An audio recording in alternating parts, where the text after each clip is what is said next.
People who can move from doing no pull-ups to doing 5 pull-ups have seen a material difference in their physiques, right? And that's massive, like being able to pull yourself up. And it's also showing results as well. Like instead of just seeing that 2, 3, 5 kg increase in a bench press or a lat pull down, like being able to see, I wasn't able to do this and now I can do 5 is massive. You don't want anything to detract from the exercises that you're doing, right? So you see a guy on a, what is it, those Bosu balls, trying to do bicep curls, or trying to just do something where they've made it harder, stand on one leg, or even if you haven't got the right resistance, if you haven't got the bench in the right place, then you're just making it more difficult for you to be able to put the load on that particular muscle. So, especially with these compound moves, think about how can I make things not easier, but optimal so that all of the load is being transferred to the right area and I'm not being limited by these other muscles or these other joints around me. So pull-ups are one of my favorite exercises to do. The body weight exercises you just can't overlook. And for me, I think, well, you've got to be able to start there. If you wouldn't go into a bench press unless you could do a push-up, right? And even if it's a very different variation of a push-up, you've got to be able to get into that routine and that rhythm before you start doing that, right? Even certainly before you start benching heavy weights. And that's the same thing with pull-ups. Like I feel like it's really a true sign of strength whereby you can lift your own body weight.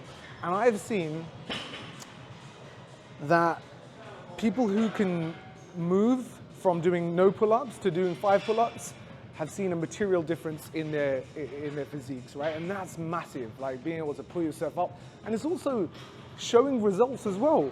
Like instead of just seeing that 2, 3, 5 kg increase in a bench press or a lat pull down, like being able to see, I wasn't able to do this and now I can do 5 is massive. And then obviously you can move on to some weighted pull-ups. So as I get up here, I'm going to use a neutral grip. I think it's easier for the shoulder. I'm using my wrist straps as well, which helps. And what I find is simply hanging first, kind of letting your body know the position and the muscles that we're pulling, and then kind of just easing your way into it, right? Now what you'll see a lot of guys do is kind of swing their way into a pull-up, right? The knees come up. That's not what we want to do here. We want to make sure that actually, if anything, we're going backwards, right? So I'm lifting myself up and there we go.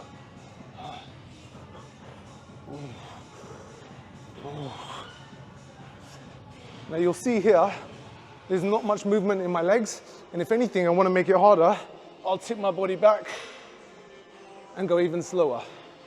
Now what this is doing is really giving me the ability to stretch out the lat and keep the tension in the place that I want it. Now, you won't hear a lot of people saying this, but the use of various fingers, the way you put the primary pressure on a pull-up makes a huge difference. Your biceps will get involved in a pull-up exercise. They're there to pull you, right? That's a pulling exercise, it will happen. I think the biggest thing is the grip and where you're pulling your fingers from. So if you're pulling from your ring finger and your little finger, you'll notice that actually you hit the lat that little bit more. And where you're pulling from your index finger, I certainly find that you end up getting the bicep more, right? But not only that, the more you change your grip with going from pronated to supinated, that will change how much bicep you hit as well. So if you're in a session whereby you want to focus on your back, I would say absolutely stick with pronated or neutral and focus on that ring finger and little finger. And that's the thing, right? People want to get up and do a pull-up. So this is more an advanced stage where you can actually make these decisions and choices. but you've got to be in a position whereby you get the exercise right, you put the load into the right area. Otherwise, what you're doing is training your biceps and swinging yourself up, right? So this is really important. And I think the biggest thing with pull-ups, try and get someone to actually pull you up. You don't learn how to ride a bike by, going on another machine that looks like a bike, right? The best way to do it is to actually get on a bike and fall down a few times, right? Get somebody to help you out.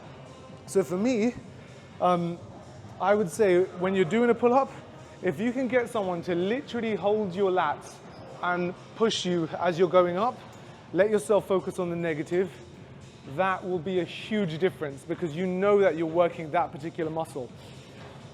Like, I'm not a fan of the weight-supported pull-up. I think bands are a good shout. If you've seen people do that, to kind of tie it at the bottom and use that as support. But if you can, get someone to spot you. Because once you master a pull-up, I think the trajectory of where that ends up is massive. You get weighted pull-ups and then you realize, actually, shit, my lats are sticking out. And everyone loves lats, right? They stick out and you can see them from the front. It kind of gives you that V-taper as well. So for me, I knew that was a big win. It's a compound move as well, as opposed to isolation. So you'll see a notable difference when you do pull-ups.